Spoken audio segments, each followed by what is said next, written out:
Mukhang ito na yata yung baryo nila Clarice pare ah. Mukha nga. Parang ghost town. Wala man lang katao-tao. Teka, bakit kumukulo to? O bakit na naman? Bigla ka na naman natigilan dyan. Hindi pare. Ito kasi, kumukulo. Teka, ano ba yung maliit na boteng yan paring Joaquin? Bakit kumukulo yung laman yan? Hintura to. O wala ng langis.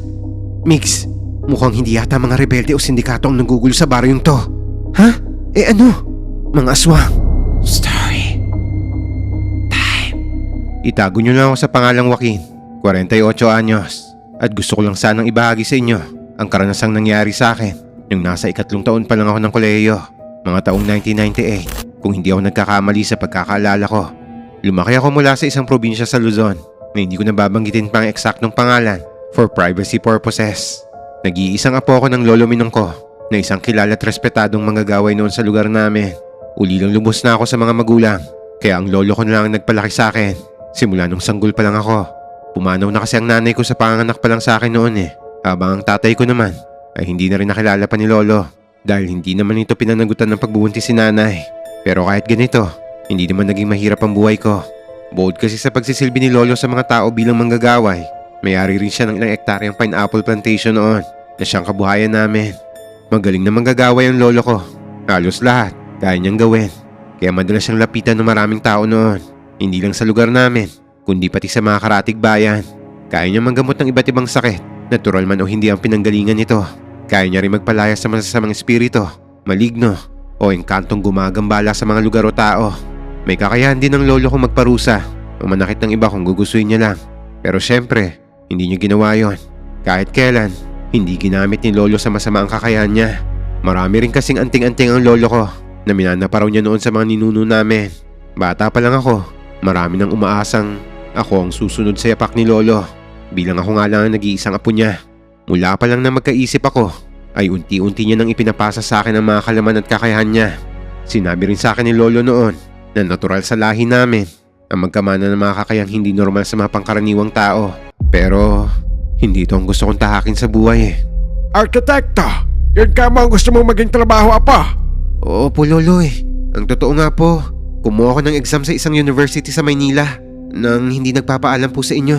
Tapos nakapasa po ako lolo Sana hindi kayo magalit sa akin. Aba, bakit naman ako magagalit? Kung yan ang gusto mong mangyari sa buhay mo, anong karapatan ko para pigilan ka, iho? Isa pa, dapat nga matuwa ko sa edad mong yan. Alam mo na kung anong gusto mong mangyari sa buhay mo.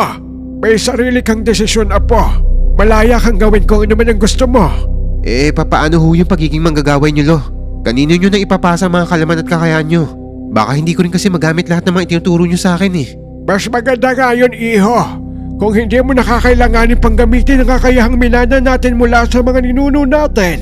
Ibig sabihin, mas payapa at mas tahimik na ang mundo laban sa mga nilalang na kasama nating namumuhay dito. Pero ipapamana ko pa rin sa ito, iho. Ikaw nang bahala kung gagamitin mo o hindi. Kasi sayang naman. O sige po, lo. Salamat po. Akala ko talaga magagalit kayo sa desisyon kong to Sobrang saya ko nito at para ako nabunutan ng tinik sa dibdib nang sabihin sa akin ni lolo na susuportahan niya ako sa kung ano man ang gusto kong gawin sa buhay. Bilang pasasalamat na rin kay lolo ay hindi na ako umangal pa nung tuluyan niyang ipasa sa akin ang lahat ng kaalaman at kakayahan niya sa pagiging manggagaway. Kaya bago ako lumuwas ng Maynila para mag-aaral ng kolehiyo sa kursong BS Architecture ay isa na akong low-key manggagaway. Nang nasa university na ako, dito ko nakilala ang matalik na kaibigan kong tawagin na lang natin sa palayaw na Migs. Unang taon ko pa lang nito sa college nang maging magkaibigan kami. Magka-dorm kasi kami ni Migs at pareho rin kami ng kinukuhang kurso. Kaya nag-click kagad ang mga personalidad namin. Si Migs ang gumabay sa akin sa lahat ng dapat ko malaman nung bago pa lang ako sa Maynila.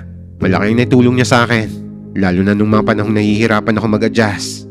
Hanggang sa sumapit ang 3 taon namin sa college. Sem break namin ito, kaya binala ko sanang umuwi ng probinsya para makasama si lolo.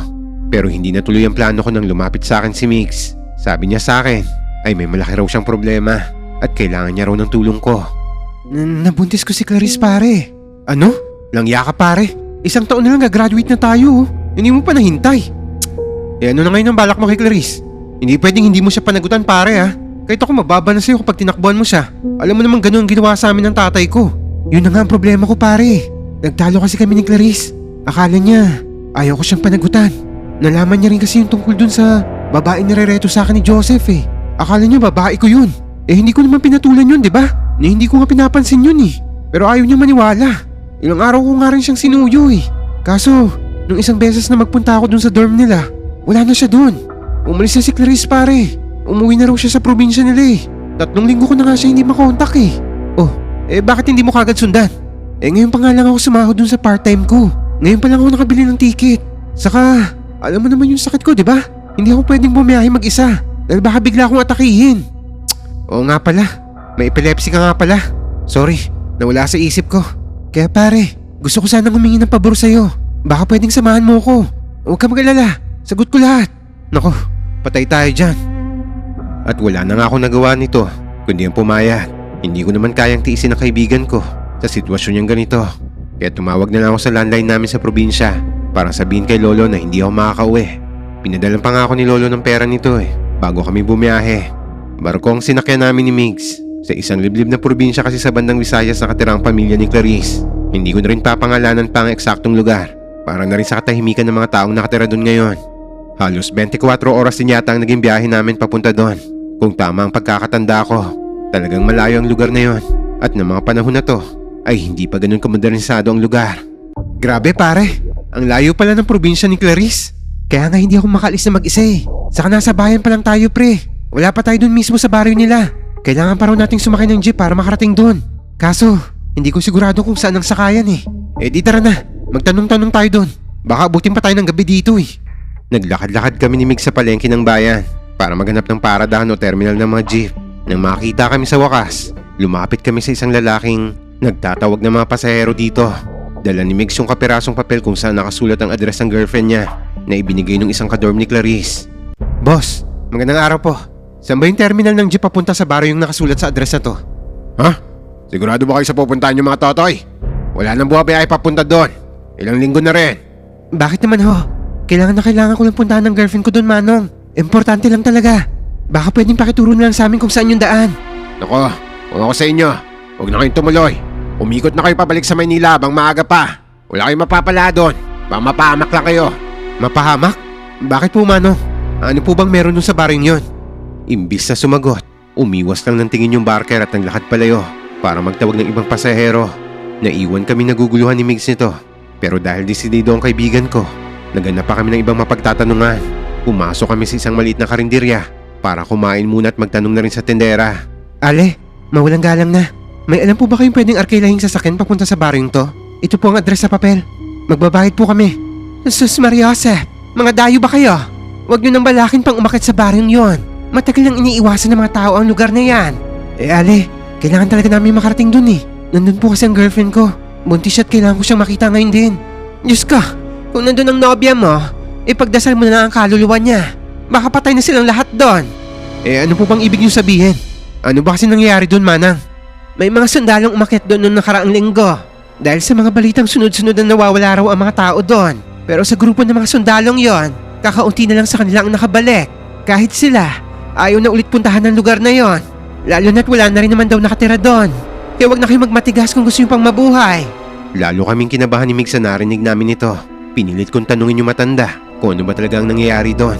Bakit pati mga sundalo, parang kinatatakutan yung lugar na yon.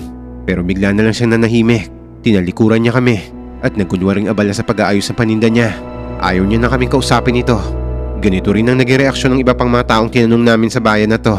Puro lang sila babala. Sinasabi nilang umuwi na kami. Pero walang gusto magpaliwanag kung ano ba talagang eksaktong dahilan at kung bakit. Paano na to pare? Paano ko pupuntahan si Clarice kung walang gusto magturo ng daan at maghatid sa atin doon? Kumalma ka nga lang, Migs. Hahanap tayo ng paraan. Nandito na tayo eh.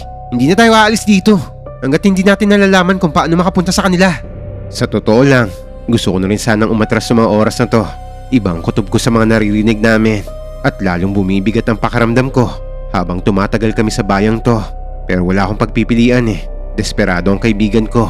Buntis ang girlfriend niya at alam kong hindi niya kakayaning umakit na mag-isa. Lalo na't may sakit siya. Dahil dito, napilitan akong isang tabi ang sarili kong kaba. Baka naman pinamumugaran ng mga rebelde ang lugar na yun pare. O baka may sindikatong nagtatago doon kaya walang makalapit. Kahit buong hukbo pa ng rebelde ang nandun, wala na akong pakialam. Aakit pa rin ako, mahanap ko lang si Clarice pare.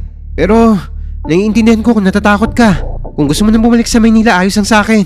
Hindi na kita pipiliting samahan ako pare. Sira ulo ka ba? Nandito na tayo eh. Wala nang atrasan to. Alam namang iwan kitang mag-isa rito. Tara na nga, maghanap tayo ng pwedeng arkilahing sasakyan. Kahit motorsiklo.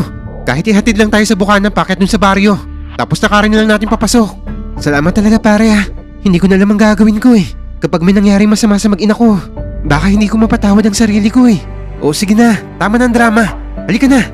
At eto nga ang ginawa namin. Matapos ang 2 oras na pag-iikot at pagmamakaawa, nakahanap kami ng isang habal-habal driver na pumayag na ihatid kami. Pumayag lang siya nito dahil 3 beses na mas malaki ang ibabayad ko sa kanya. Pero hanggang sa sirang tulay lang daw na nagdudugtong sa bayan at sa bundok niya kami pwedeng ibaba. Buong akala namin ni Mig sa mga oras na to, mga aramadong tao, mga rebelde o mga sindikato ang kakaharapin namin sa pag-akit sa masukal na baryo nila Clarice. Handang-handa na kami magtago at makipagpatentero sa mga bala kung kinakailangan nito. Pero pareho kami nagkamali dahil isang katotohanan ang sumampal sa amin pagdating namin sa liblib na baryong to. Dahil higit pa pala sa anumang panganib ang kakaharapin namin dito. Mukhang ito na yata yung baryo nila Clarice pare ah. Mukha nga, parang ghost town. Wala man lang katao-tao. Ano, tutuloy pa ba tayo? Oo naman pare, kailangan ko pa rin makita ang girlfriend ko. E di kung ganun, halika na. Pumasok na tayo at gumagabi. Ano yung amoy na yun? Ang baho pare ah. Amoy bulok. Pareho kami napatakip ng ilong namin ni Migs nang bigla na lang kami makalanghap ng napakasangsang na amoy na dala ng hangin. Halos bumaliktad ang sikmura ko ng mga sandaling to. Kaya napahinto ko pagkatapos ko makalampas sa mismong arko ng baryo. Kahit si Migs, napahinto rin sa pagsunod sa akin. Amoy bulok pare. Hindi kaya singoy ng mga patay na tao dyan sa loob ng baryo? Diyos ko pare, huwag naman sana. Lalo ako nag-aalala sa magiging mga ina ko dahil sa sinasabi mo. Pasensya ka na pare, hindi naman kita gustong takutin eh. Kaya lang kasi, teka, bakit kumukulo to? O bakit na naman? Bigla ka na naman natigilan dyan. Hindi pare, eto kasi, kumukulo. Teka, ano ba yung maliit na boteng yan pare Joaquin? Bakit kumukulo yung laman yan? Hintura to, o wala ng langis. Dinukot ko mula sa bulsa ng suot kong pantalon yung isang maliit na botelyang may lamang langis na kung tawagin ay hintura. Ito yung uri ng pangontra na karaniwang ginagamit ng mga taong may alam at bihasa sa mga lumang paniniwala. Gaya na lang ng lolo ko. Ang isang karaniwang hintura ay may kakayahang magbigay ng babala sa sino mang nagmamay-ari nito na may panganib sa paligid. Madalas, kapag kumulo daw ang langis nito, senyales na yun na may aswang sa paligid. Para